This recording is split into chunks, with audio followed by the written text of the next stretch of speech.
Hi everybody, there's a lot of exciting updates with immigration, and in this video, we're gonna talk about them. So stick around.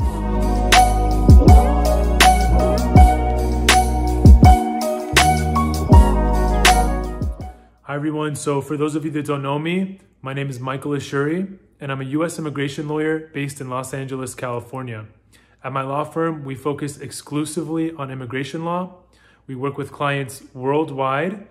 And if this is your first time tuning in, we regularly post videos to YouTube. So if you haven't already subscribed, go ahead and hit the subscribe button. Now, without further ado, let's talk about the reason why you're here, and it's to talk about the updates that are currently going on with immigration. There's a ton of updates. It seems to be like in the last few weeks, there's constantly different updates happening with immigration. So let's get right to it. The first major update that I want to update you guys on is that USCIS is preparing to resume in-person services. Let me tell you what that means. So due to everything that's happening with COVID-19, back in March, USCIS temporarily suspended in-person services.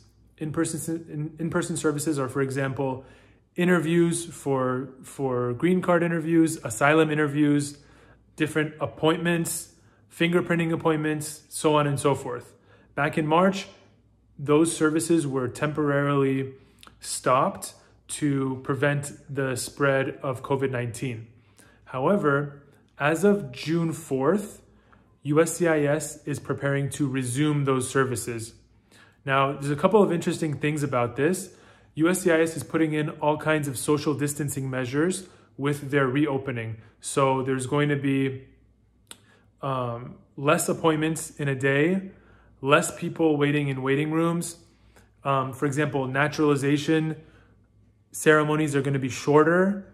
And another interesting thing that I found out is that with asylum interviews, they're likely going to be doing video conferencing with the USCIS officer and the asylum applicant in separate rooms communicating via video, because asylum interviews are generally longer, and to prevent the spread of COVID-19, they're gonna likely be doing them in separate rooms. So those are some cool updates regarding USCIS reopening. Now, the second important update that I wanna update you on is regarding premium processing. Premium processing is set to resume throughout June. Now, for those of you that don't know what premium processing is, it's an extra service that you can pay for where USCIS will speed up the processing of your application.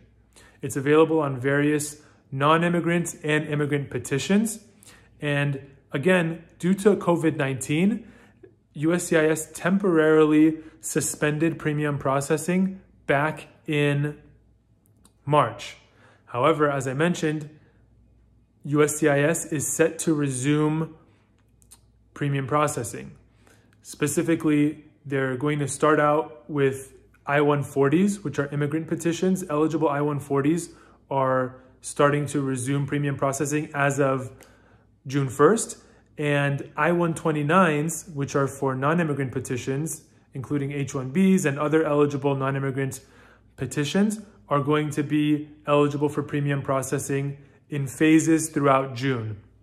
There are separate dates that they've announced that they're going to resume various applications. So they're basically staggering out which petitions are going to be eligible for premium processing.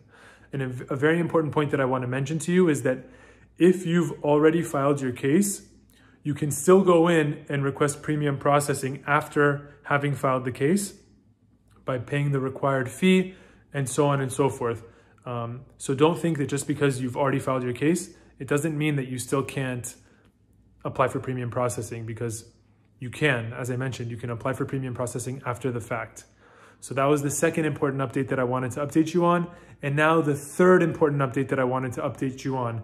So as I mentioned in a previous video, USCIS has been experiencing budget issues due to a lack of applications in light of COVID-19 and a history of diminishing applications. It's been a problem for USCIS, and basically USCIS is facing a budget shortfall. So One of the things that we're hearing rumblings of is that USCIS may have to furlough employees, meaning temporarily not, reducing their workforce to account for some of the budget shortfalls. So that's something that hasn't 100% officially been confirmed yet, but we're going to be definitely on the lookout to see for developments with any potential furloughs of USCIS workers. So yeah, those are 3 really fresh updates with what's going on with immigration law.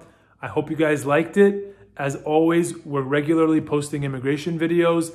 The best way for you to be in touch with our content is to subscribe to our channel if you haven't already done so. If you know anybody that could benefit from this information, feel free to share the love. Knowledge is power. That's what we're all about, giving you guys the knowledge to empower yourselves. Hope you guys like this video. As always, thank you so much for tuning in, and I'll see you on the next video.